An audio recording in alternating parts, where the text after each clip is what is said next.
Welcome to General Chemistry Lab for synthesizing the cyanate ion, or the whole compound would be potassium cyanate. So the purpose of this week's lab is to do our synthesis, and then we're going to do a follow-up next week to determine the purity of the potassium cyanate. And we're also going to do some chromatography, paper chromatography, to compare it to some other ions like iodide, bromide, and chloride. And so we'll do a comparison with that. So we'll learn some new techniques this coming 2 weeks, and it should be a fun lab to work on. Right? It says it right here, molecules are fun. So anyway, but we're going to do a chemical reaction, and we're going to do some stoichiometry to practice, and then we're also going to do a titration, which we have done with the acid-base lab in a previous lab. This time we're going to determine the purity of our ion with the titration. And then we're also going to start looking at things like structure, all right? Because structure is what determines function in a molecule, and it determines melting point, boiling point, those types of things, and even toxicity. And so structure becomes important, an understanding of structure. All right, the cyanate ion. Well, when you see the first part of this, cyanide, cyanate, and ide, we notice that there's a different suffix on the word. And so when I have the ate suffix, then there's an oxygen that's added. And so cyanate's formula is OCN minus. And so the question then is, what is its structure, right? And what type of properties does it have? And so we can look at that. We can look at its charged -1, much like the halogens. And in fact, it has the same reactivity with mercury and silver and lead. And it'll behave, well, like them in chromatography. So we'll get to see that in action. All right.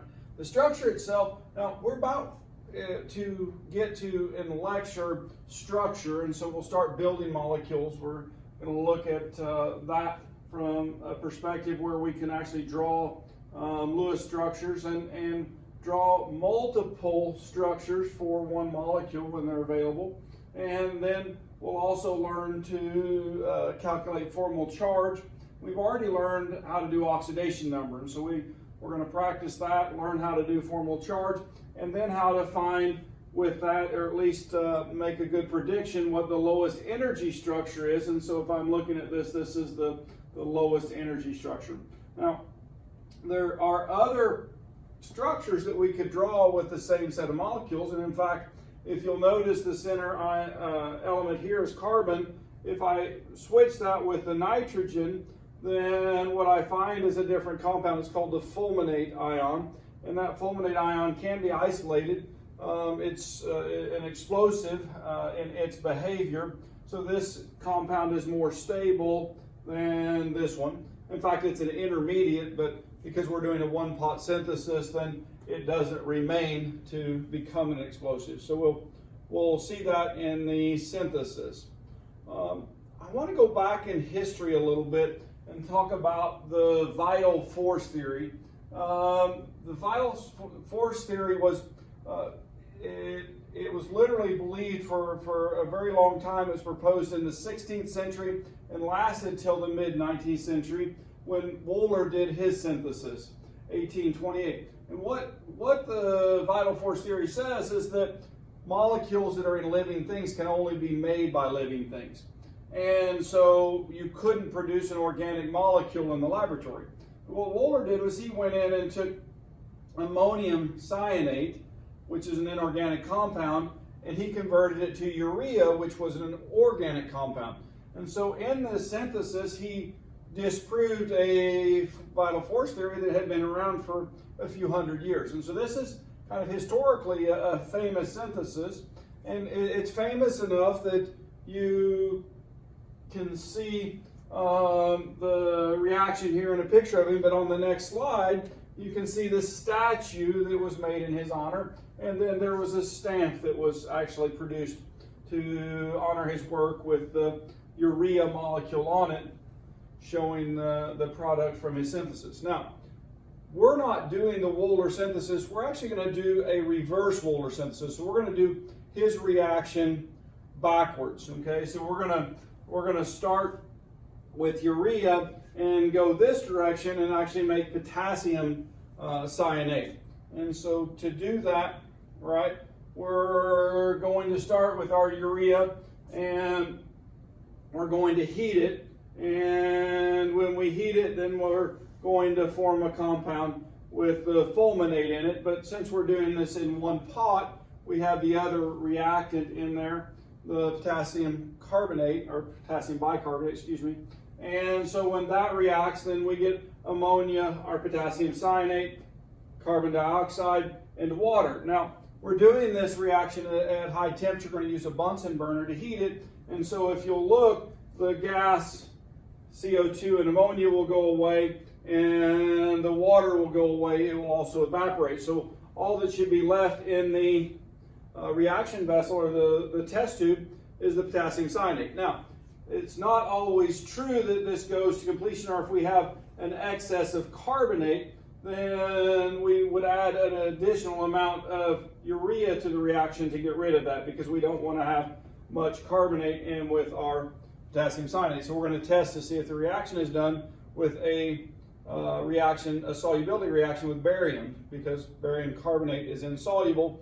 If we drop in a dissolved barium ion from barium chloride, then it will react and form a precipitate to tell us whether we're done or not. So as we do this reaction, we're going to use 3 to 4 grams of urea and 3.5 to 4.5 grams of potassium bicarbonate. So if you're on the low side of one, be on the low side of the other, or the high side, be on the high side to get your mole count. But it doesn't have to be exact. We just need to know how much you used.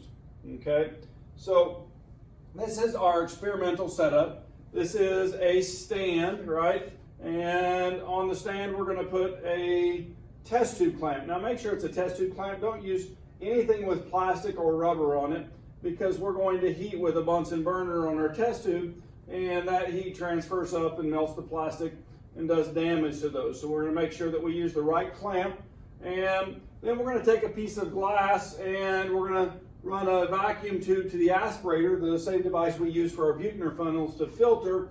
And what we're going to do is pull the gases into the running water in the sink, and so that will take the ammonia that's coming off of the reaction and put it into the solution. And so we'll clean the sinks today to not breathe that, right? So anyway, as you heat this, this should become clear, all right, transparent, not cloudy, and it can have color to it. Sometimes there's residual in the test tube and those types of things.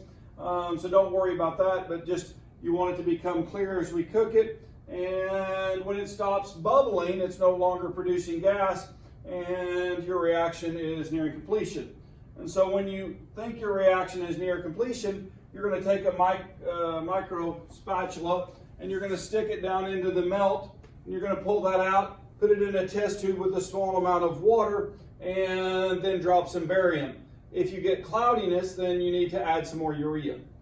Okay, so that's what this slide talks about, is when we get that melt into the water and then drop in some barium chloride, then barium carbonate is insoluble, so it will precipitate out. So we're using our solubility rules to see if a reaction is done. Okay, if it's not done, add a small amount of urea, 2 to 4% more. Now this can be violent, right? So you want to make sure you're not standing in front of the test tube. You want to aim those down the bench when we're doing the reaction. So anyway, step 5. All right, step 5 is an important step, and it's a recrystallization. We've done these before, so we're working to make our compound more pure. And now you want to make sure that you don't use much water. You want to use just enough to get it to dissolve. And in fact, if it's not dissolving immediately, then instead of adding more water, add heat and see if it will go ahead and dissolve in that small amount of water.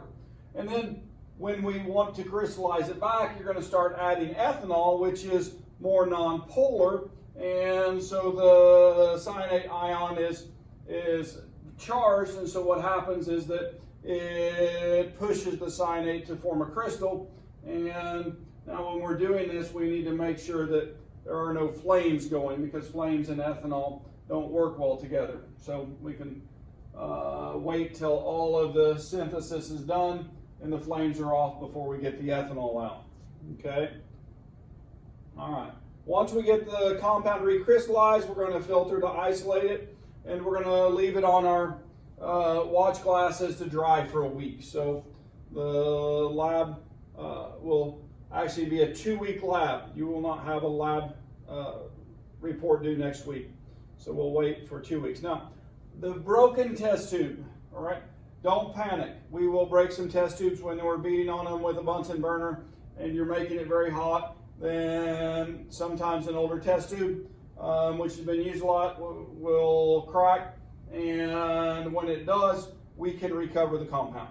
Okay, we can save it. And what I like to do is take a small beaker, put it underneath my test tube, go ahead and knock the end of the test tube out to push the compound into the beaker. We dissolve the salt in water, and we can then go ahead and do the recrystallization step. Once you get it dissolved, remove the glass, and then put in some alcohol and recrystallize. So we can save that compound, so don't panic at that point. All right. Now next week, what we're going to do is we're going to weigh our compound so we can calculate a percent yield. We're going to titrate and calculate the purity, and we're going to test cyanates by chromatography, thin layer chromatography, and determine which halogen ion it is most like, and then calculate the ionic radius and use the chromatography and the ionic radius, the size of the ions, to say, oh, well, these behave the same because they are most alike. And so anyway, so we're going to do that next week. In fact, I'll have a second lab lecture for this video and a second lab quiz for next week. So do this one, complete the quiz, and then next week I'll have part 2 for the cyanate ion. All right. Couple things that are very important are safety. Hot glass looks like cold glass. When you are hot metal, looks like cold metal. When you are heating with a Bunsen burner, things get very hot. And so pay attention to whether that is still hot, remaining hot, because at that point you can burn yourself physically. All right? Don't touch chemicals, right? So we're not supposed to handle those with our hands. We should use good technique, use our micro spatula or glass stir bar with rubber policeman, those types of things. When we get done with lab, obviously we should always wash our hands and keep flammables away from flames. So we're using ethanol this week. As I said, be sure and turn off all the flame before we open the ethanol bottle. And that way we prevent fire risk. All right, safety goggles. For this week's lab,